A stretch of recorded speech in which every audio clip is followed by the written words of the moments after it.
দেখতে এসেছো। তুমি যাকে অবহেলা করে একা করে দিয়ে পালিয়ে গিয়েছিলে, সেই আমি কেমন আছি সেটা দেখতে এসেছো। বলো বলো, আমি কি অন্যায় করেছিলাম যার জন্য আমার সুখ শান্তি সব কেড়ে নিয়ে গেছো। একটি সন্তানের মুখে মা ডাক শোনার জন্য মা সন্তানকে 10 মাস 10 দিন গর্ভে ধরে, আমার সেই সন্তানের মুখে মা ডাক শোনা থেকে তুমি আমাকে বঞ্চিত করেছো।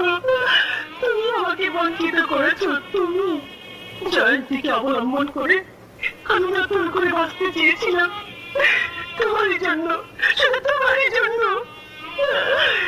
সেই সন্তানের আঘাতে কপাল থেকে রক্ত ঝরছে,